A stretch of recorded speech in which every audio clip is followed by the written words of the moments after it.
लेकिन एक दायरा तो सेट किया हुआ है कि लड़की को रात को नहीं निकलना, लड़कियों को छोटे कपड़े नहीं पहनने, लड़कियों को घर का काम आना चाहिए, लड़कियों को इस तरीके के बाल रखने, लड़कियों का रंग साफ होना चाहिए। ये समाज में ही दायरा लोगों ने डिसाइड कर रखा है। Hi, welcome back to my channel. आप लोगों का बहुत बहुत स्वागत है मेरे ब्लॉग्स में, और आप सभी महिलाओं को अंतर्राष्ट्रीय महिला दिवस की बहुत बहुत शुभकामनाएं। देखिए, आज मेरे साथ में मेरी मम्मी है जो कि मुझे बहुत ही ज़्यादा इंस्पायर करती है। तो आज हमारी गेस्ट भी मेरी मम्मी है। अंतर्राष्ट्रीय महिला दिवस पर सभी महिलाओं को हार्दिक शुभकामनाएं। तो देखिए, महिला दिवस की बात की जाए तो जैसे कि हम सभी को पता है कि पहले तो महिलाओं को सेलिब्रेट करने के लिए सिर्फ एक दिन काफ़ी नहीं है, हमें 365 डेज पूरा उनको सेलिब्रेट करना चाहिए, उनको अच्छे से ट्रीट करना चाहिए। एक बात बोलना चाहूँगी, क्या वाकई में हम महिला दिवस जो है इसकी सार्थकता को समझ पाए हैं कि ये सिर्फ और सिर्फ एक रस्म रह गई है? तो मम्मी से कुछ बातें करते हैं इस बारे में, और मैं अपने कुछ व्यूज़ भी शेयर करती हूँ। मम्मी के भी कुछ व्यूज़ और कुछ एक्सपीरियंसेस से है, अगर वो शेयर करना चाहें ऑडियंस को तो मोस्ट वेलकम। तो सबसे पहले तो मम्मी, आप हिंदी की टीचर हो, तो मैं मम्मी से ये जानना चाहती हूँ कि नारी की डेफिनेशन क्या है? देखो, अगर हम व्याकरण की दृष्टि से देखते हैं तो नर और नारी में नारी बड़ी है, क्योंकि एक नहीं दो दो मात्राएं, एक नहीं दो दो मात्राएं, नर से बड़ी है नारी। वाह वाह, ठीक है। और इसके साथ ही एक मेरा स्लोगन है, नारी हूं ना हारी हूं ना हारूंगी। और हर नारी को इसी स्लोगन का वो फॉलो करना चाहिए कि हम नारियां कोमल हैं, कमजोर नहीं। शक्ति का नाम ही नारी है, सबको जीवन देने वाली, मौत भी तुमसे हारी है।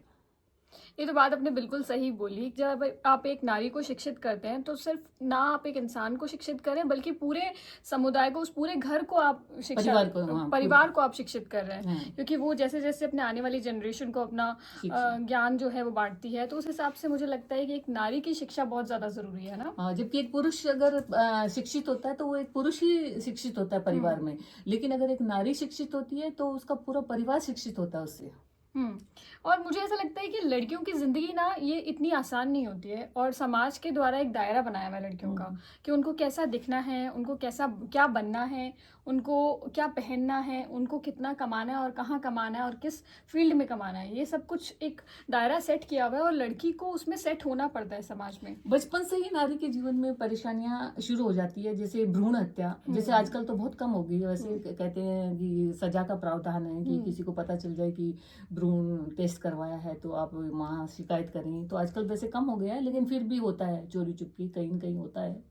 वैसे आप भ्रूण हत्या पहले तो बहुत चला हुआ था, और उसके बाद में बच्चों को जैसे बेटी पैदा होते ही कहीं फेंक देते हैं। अभी भी हमें कहीं समाचारों में सुनने को मिलता है कि यहाँ पे बच्चा मिला, बेटी मिली यहाँ कहीं कचरे मतलब ये कितना दुखद है कि इतना डेवलप करने के बाद में भी आज भी कुछ जगहों पे ऐसा हो रहा है कि मतलब लड़की का स्ट्रगल पेट में स्टार्ट हो जाता है। स्ट्रगल। और फिर जब वो बचपन में जब वो उनके साथ भेदभाव, लड़का लड़की के साथ भेदभाव आज भी होता है कहीं कहीं। हालांकि मुझे ऐसा याद है, हमें अपने घर में ऐसा कुछ हमें देखने को नहीं मिला, ऐसा एनवायरनमेंट नहीं था। हमेशा इक्वल चेतन और मेरे को, और मतलब भाई बहनों में दोनों में इक्वल। जैसे आप दोनों जुड़वा थे, तो आप दोनों को कभी महसूस नहीं हुआ होगा कि आप दोनों के अंदर कभी कुछ किसी भी तरह का कोई भेदभाव किया गया है ना।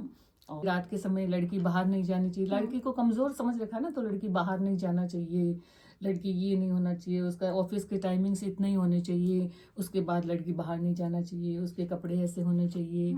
तो ये सब डिसाइड कर रखा है लोगों ने अपने मानसिक उसमें कि लड़कियों का सब कुछ ऐसा होना चाहिए, जबकि ऐसा नहीं है। जो कंफर्टेबल जो ड्रेस होती है वो उसके लिए, लड़की के लिए जो कंफर्टेबल हो वो ड्रेस उसके लिए। कभी कभी तो उसके दिमाग में ये भर दिया जाता है कि तुम इस ड्रेस में बहुत सुंदर लगती हो। इससे मुझे एक वाकया याद आ रहा है। ये कुछ टाइम पहले की बात है, शायद आपको याद होगा कि जब मैं किसी की शादी में गई थी तो मैंने पहली बार मतलब थोड़ा सो कॉल्ड लड़की बन के गई थी मैं, कि मैंने बाल खुले रखे थे और मैंने बड़े बड़े झुमके पहने थे, और मैंने एक proper suit attire, Indian attire पहना था, लॉन्ग कुर्ता पहना था। तो उस दिन के बाद से मुझे लोगों ने इतने कॉम्प्लीमेंट दिए कि हाँ देखो चिंतन कितनी सुंदर लग रही है, या चिंतन कितनी सुंदर हो गई है। वो एक्चुअली मेरे अंदर बदलाव सिर्फ इतना था कि थोड़ा पहनावा मैंने बदल दिया था।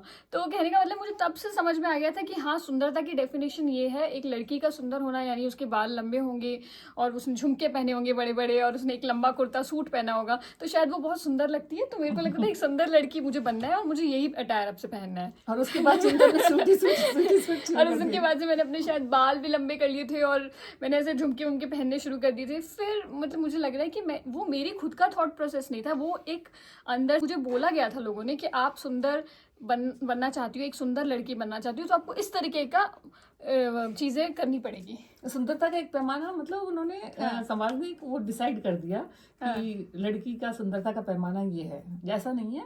लड़की जिसमें कंफर्टेबल महसूस करे वो पहने, ऐसा कुछ नहीं होता। और ये कॉन्फिडेंट रहे, कंफर्टेबल रहे, ये ड्रेस उसके लिए उचित होती है। इसमें पेरेंट्स की बहुत रिस्पॉन्सिबिलिटी होती है, जहाँ से मतलब वो बच्चे जब बड़े होते हैं तो उनके मन में डालें कि दोनों इक्वल हैं और एक लड़की का सम्मान भी उतना ही इम्पोर्टेंट है जितना लड़की का सम्मान है। तो ये सब चीज़ें घर से ही शुरू हो जाती है। और जैसे कि मैं एक और बात आपको पूछूंगी, मुझे समझ नहीं आता कि क्यों जब हम साल के 365 दिन हम लड़कियों को देवी बोलते हैं और एक महीने में 4 दिन ऐसे होते हैं जब लड़कियों को इम्प्योर बोला जाता है, उनको बोला जाता है कि तुम मंदिर से दूर रहो, किचन से दूर रहो। तो ये सब भी जो डुअल मेंटालिटी, जब नवरात्र के दिन देवियों की पूजा की जाती है, उनको देवी माना जाता है, उनके चरण धोए जाते हैं, जब 9 देवियों को बड़े मुश्किल से उनको इकट्ठा करके लाते हैं, उनके पाँव धोते हैं, उनको बड़ी पूजा करते हैं, उनकी देवी माना जाता है। लड़की से पाँव नहीं, चरण स्पर्श नहीं करवाए जाते, कहते लड़की एक देवी होती है और बहू होती है, लक्ष्मी होती है, और मतलब बहुत उनको उसे माना जाता है। लेकिन वो 4 दिन में उनको इम्प्योर बोलते हैं। तो ऐसा भी ये क्यों है समाज में?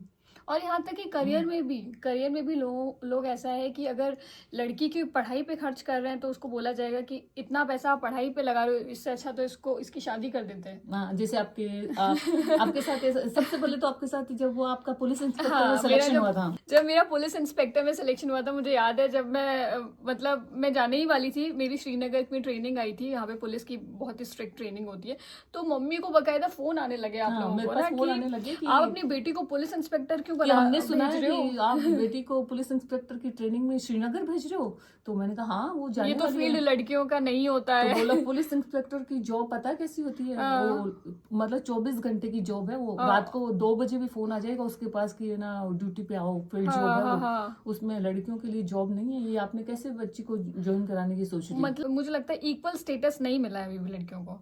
हालांकि हमारे दिमाग में ये नहीं था कि इसको पुलिस इंस्पेक्टर में भेजना नहीं है, क्योंकि इसका खुद का ही मन था, इसके पापा का भी मन था कि यूपीएससी के लिए। हाँ, मेरा तो था कि मुझे यूपीएससी प्रिपेयर करना है और मैं दिल्ली चली गई थी, मैंने यूपीएससी की तैयारी की। और जब यूपीएससी के लिए भी गई तब भी लोग सब कह रहे थे कि इसको अगर इतना यूपीएससी के लिए आप इतना सब कुछ कर रहे हो तो इससे अच्छा इसकी शादी कर दो, इतना खर्चा ही कर रहे हो। राइट, वो वैसे बोला था मुझे।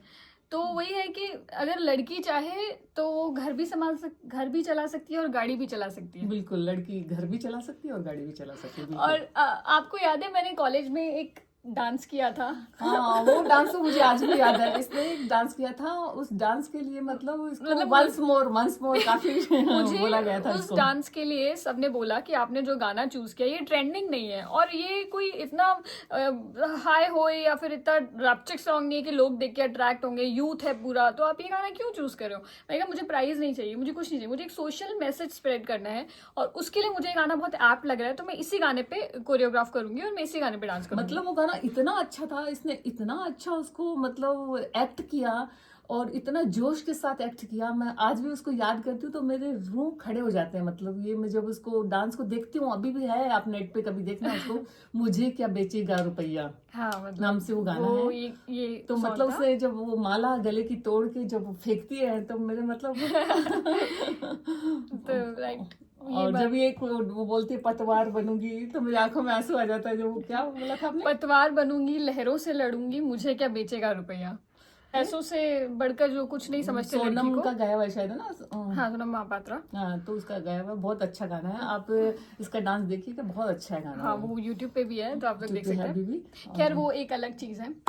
लेकिन मैं अगर उस गाने को याद करती हूँ मैं याद करती हूँ। तो अभी और भी उस दहेज प्रथा के ऊपर अगर मैं आपसे और कुछ जानना चाहूँ कि आप मुझे कुछ और बताएं दहेज प्रथा के ऊपर, आपके दिमाग में क्या आता है? हाँ, दहेज आज भी मांगा जा रहा है, लड़कियों को जलाया जा रहा है, परेशान किया जा रहा है। लड़का जब आता है तो वो कहता है कि अरे मैं तुमको रानी बना के पलकों पे रखूंगा, रानी बना के रखूंगा। अरे तुम मुझे क्या खाक रानी बनाओगे जब सर का ताज भी मेरे मायके से मंगवाओगे। Very good. घर पे बहू को ताने ना दें कि वो सब अपने बुत्ते पे, मतलब अगर रानी बनाओगे तो अपने बुत्ते पे बनाओ ना। अपनी काबिलियत पे आप लोगों को विश्वास होना चाहिए, ना कि उसके लड़की के क्योंकि आप तो उसको उसके घर से लेके आए हैं, वो अपनी लाइफ पूरा छोड़ के, अपना लाइफस्टाइल छोड़ के आपके साथ आई है, तो अब आप उससे इतना एक्सपेक्ट ना करें कि उसके घर परिवार से ही आप दहेज मांगे और ये सब। हाँ, अच्छा, एक बात मुझे और याद आ रही है। हाँ। चिंतन की फ्रेंड है, बहुत प्यारी सी है फ्रेंड, बहुत ही हाँ। बहुत ही दिल की बहुत नेक बच्ची है वो। मैंने बचपन से उसको देखा है। चिंतन आपको अच्छे से याद होगा। बिल्कुल नाम अच्छे नाम से। उसका नहीं लेना चाहेंगे, सोशल मीडिया पे नाम नहीं लेना चाहेंगे, लेकिन मतलब रंग के बारे में भी आज इस जमाने में रंग के बारे में भी लोग जो मतलब इस तरह से उसको वो करते हैं ना, टॉन्ट करते हैं कि आप, क्योंकि मुझे लगता है कि वही ना मम्मी, क्योंकि समाज ने बोला है कि गोरी लड़की सुंदर होती है। अगर आपका रंग सांवला है तो आप सुंदर के पैमाने में नहीं फिट हो रहे हो, तो आपको हम सुंदर तो नहीं बोलेंगे और इस बात पे ताने मारेंगे कि हाँ इस लड़की में चाहे कितनी ही कला और उसको कितना ही कुछ टैलेंटेड हो, कितना कुछ आता हो, लेकिन वो एक सुंदर लड़की नहीं है तो वो काबिलियत भी नहीं है। मतलब उसका अगर रंग सांवला है तो वो मतलब क्या प्रॉब्लम क्या है? वो लड़की बहुत अच्छी है, टैलेंटेड लड़की है, बहुत स्वीट बोलती है, अच्छा व्यवहार है उसका, फिर उसमें क्या प्रॉब्लम है? मतलब वो सिर्फ उसका रंग का पैमाना हुआ। तो मुझे बहुत दुख होता है। ऐसा भी आज के जमाने में ऐसे लोग भी हैं, मतलब आज के जमाने में ऐसे लोग भी हैं। हो सकता है बहुत लोगों की मानसिकता बदल गई हो, लेकिन कुछ लोग ऐसे भी हैं जो हमारी नजर में है अभी। तो कहने का मतलब ये है कि लड़के और लड़कियों में कोई भेदभाव ना करें। लड़कियां सिर्फ और सिर्फ अगर चाहती है तो वो आपसे सम्मान चाहती हैं और कुछ भी नहीं चाहती है। उनको चाहिए कि वो इक्वल स्टेटस जो उनको मिलना चाहिए एक लड़के के बराबर वो उनको मिले। और अगर घर में लड़का ना भी हो, अगर एक लड़की भी है ना, तो वो आपका नाम रोशन कर सकती है, वो झंडे गाड़ सकती है, आपके परिवार को, वंश को आगे लेके चल सकती है। तो ये मिथ आपके मन में अगर है कि हमारे परिवार को, वंश को आगे लेके कौन चलेगा, तो वो लड़की आपके परिवार को आगे लेके चल सकता है। लड़की इतना नाम रोशन कर सकती है जिसके बारे में आपने कभी सोचा भी नहीं होगा। बिल्कुल सही बात बोली हुई आपने। और यही इसी के साथ में मैं बोलना चाहूँगी कि एक सम्मान के साथ में रहने का अधिकार एक लड़की को मिलना चाहिए। और सेफ्टी की जहाँ तक बात की जाए तो देखिए बहुत सारी नॉर्म्स है या हमारा जो लॉ एंड ऑर्डर है, बहुत सारे लॉज ऐसे बन चुके हैं जो सेफ्टी की बात कर रहा है। पर एक्चुअली वुमेन सेफ्टी की अगर हम बात करें तो वो घर से शुरुआत की जाएगी। हमें लड़कों की मानसिकता को बदलना होगा, तभी वुमेन सेफ रह पाएगी इस कंट्री में। और देखो इतना ही कहूंगी कि एक लड़की, एक जो देवी है वो सरस्वती भी है, लक्ष्मी भी है, दुर्गा भी है और काली भी है। मतलब समय के अनुसार सारे रूप धर सकती है देवी। तो एक लड़की, तो ध्यान रखो, फैमिली की बैकबोन भी होती है, एक सोसाइटी का ड्राइविंग फोर्स भी होती है, एक रेजिलियंस भी है उसमें, इतनी फ्लेक्सिबल होती है कि वो एक पायलट भी बन सकती है और वो एक डॉक्टर भी बन सकती है, वो कुछ भी कर सकती है। अब एक लड़की जो है वो अबला नहीं है, वो अप्सरा है देखा जाए तो। आज हम बोलेंगे जैसे कि हमारी मीराबाई हो गई है, हमारी रानी लक्ष्मीबाई हो गई है और मदर टेरेसा हो गई है और लता मंगेशकर, सरोजिनी नायडू हो गई है, कल्पना चावला हो गई है और महादेवी वर्मा हो गई है, कस्तूरबा गांधी हो गई है, इंदिरा गांधी हो गई है। तो इन सब से हमें कुछ ना कुछ सीखने को मिला है। बोलते हैं ना कि अगर भक्ति हो तो मीरा जैसी हो, भक्ति हो तो मीरा जैसी। तो और बोलते हैं ना कि जब निडर हो लड़की तो उसको बोलते हैं रानी लक्ष्मीबाई हो। हाँ, निडरता का गुण जब भी होता है तो रानी लक्ष्मीबाई की याद आती है, अपने बच्चे को पीठ पे बांध के लड़ ली देखो। और जब बोला जाता है कि आप में दयालु कंपैशन जब आप हो तो मदर टेरेसा जैसे हो। यस, राइट, कि आप इतने कंपैशनेट हो, आप इतने दयालुता से भरे हो कि आप मदर टेरेसा जैसे बच्चों को पालती थी सबको, है ना। आवाज हो तो लता मंगेशकर जैसी हो। तो वही सब, ये सब चीजें हैं जो हमें मतलब ऐसा फील करवाती है कि लड़कियां किसी भी क्षेत्र में कम नहीं है। लड़कियां किसी भी, महिला ने अपने बहुत सारे किरदारों को बखूबी निभाया है। जैसे कि उसने अपने माँ के किरदार को निभाया है, वहीं अपने पत्नी के किरदार को निभाया है, वहीं अपनी पुत्री के किरदार को निभाया है, वहीं तो अपने बहन के किरदार को बखूबी निभाया है। और इस तरह से अपने सबसे सुंदर रूप अपने माँ के किरदार को निभाते हुए उसने हर व्यक्तित्व को, हर रूप को अच्छे से निभाया है। और माँ जैसे पवित्र किरदार को निभाते हुए उसने कई सारे त्याग किए हैं। माँ के किरदार को भगवान का रूप दिया गया है, जैसा कि आपने बताया भगवान सब जगह नहीं रह सकता था, उसने इसलिए उसने माँ को बनाया था। तो कहने का मतलब ये है, एक लड़की की जो लाइफ होती है वो स्ट्रगल से भरी होती है, लेकिन मैं स्ट्रगल्स के नाम पे सिर्फ आप लोगों से सिंपैथी नहीं लूंगी। लड़कियां बहुत अच्छा कर रही है, स्ट्रगल्स भी है, अचीवमेंट भी बहुत सारे हैं। लड़कियां चांद पे भी पहुंची है, लड़कियों ने पुलिस, किरण बेदी जी की बात करूं तो उन्होंने क्या क्या रिफॉर्म्स किए हैं। तो हर फील्ड में लड़कियों ने बहुत ही कमेंडेबल काम किया है और बहुत ही यूनिक काम किया है, जिसे दुनिया कभी नहीं भुला सकती। बस एक दरखास्त आप सभी लोगों से करूंगी, लड़कियों को कम समझ के उनकी इनसिक्योर ना करें, उनके आत्मविश्वास को ठेस ना पहुंचाएं। एक लड़की को भी उतना ही सम्मान और हक मिलना चाहिए जितना कि एक लड़के को मिलता है। Equal status of job, opportunities सब कुछ मिलनी चाहिए। और एक टाइम मुझे ऐसा, जो हमारे बड़े बड़े लीडर्स हुआ करते थे जिन्होंने ये सपना देखा था कि आने वाले टाइम में इंडिया इतना आगे बढ़ेगा और भारत की लड़की इतना नाम रोशन करेगी, हमें वहां तक पहुंचने में थोड़ा सा और टाइम लगेगा। तो उसके लिए हमें आप सभी का सहयोग चाहिए, योगदान चाहिए, ताकि हमारे देश की बेटियां वो उस लेवल पे ऊपर पहुंच सके या उतना नाम कर सके जिसका सपना कभी हमारे लीडर्स ने देखा था। और देखिए, वो रजिया सुल्तान हो चाहे झांसी वाली रानी हो चाहे पीटी उषा हो, तो बस सबको नमन करते हैं। मैं नाम ले पा रही हूँ, जिनका नहीं भी ले पा रही हूँ, सभी को नमन है। बस लास्ट में कुछ पंक्तियों से इस वीडियो को यहीं पे खत्म करेंगे। जयशंकर प्रसाद की कुछ पंक्तियां मुझे याद आ रही है।